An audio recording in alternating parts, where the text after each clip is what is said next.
Last week, like him, I was in Brussels meeting with heads of government and leaders of European socialist parties, one of whom said to me,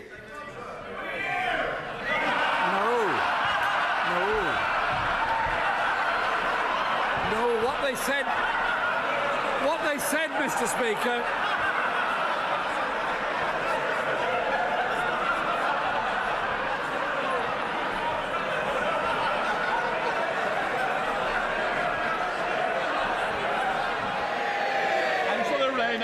Mr. Speaker, I was expecting a little bit better from him today. He seems to be a bit worn out. Maybe it's the 3 a.m. calls from the bad men that have been keeping him up at night. But he also, Mr. Speaker... I've got the list here. 45p tax cut, gone. Corporation tax cut, gone. 20p tax cut, gone. 2-year energy freeze, gone. Tax-free shopping, gone. Economic credibility, gone.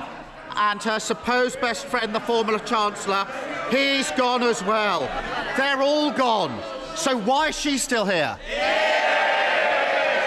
admit that perhaps I've been overusing my mobile phone, but at least as Prime Minister I know how to use a mobile phone rather than just throw it at the people who work for me. So probably still see the dents. To save banks that would otherwise have collapsed. And we not only saved the world, saved the banks and saved the banks and led the way.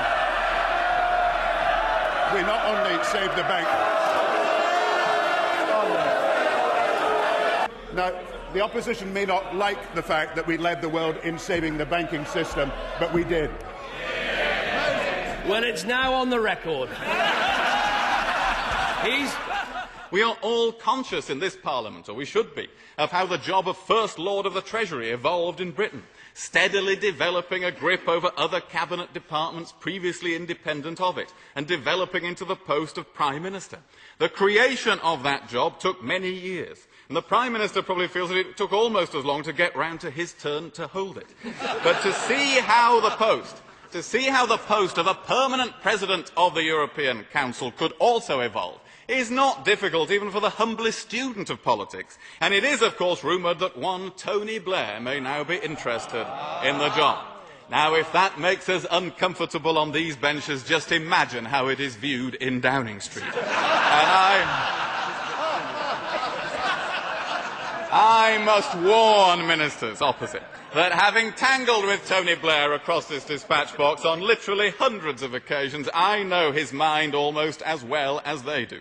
I can tell them that when he goes off to a major political conference of a centre-right party and simultaneously refers to himself as a socialist, he is on manoeuvres. And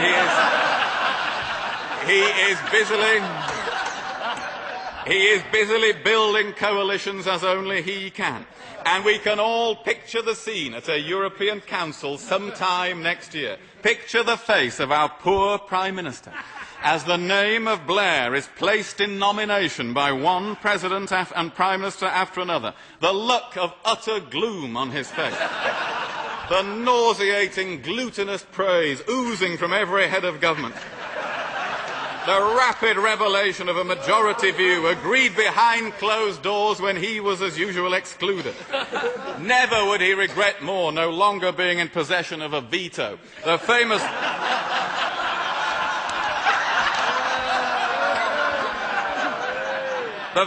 drop jaw almost hitting the table as he realises there is no option but to join in. And then the awful moment when the motorcade of the President of Europe sweeps into Downing Street. The gritted teeth and bitten nails, the Prime Minister emerging from his door with a smile of intolerable anguish, the choking sensation as the words "Mr. President" are forced out of his mouth. And then once in the cabinet room, the melodrama of "When will you hand over to me?" all over again.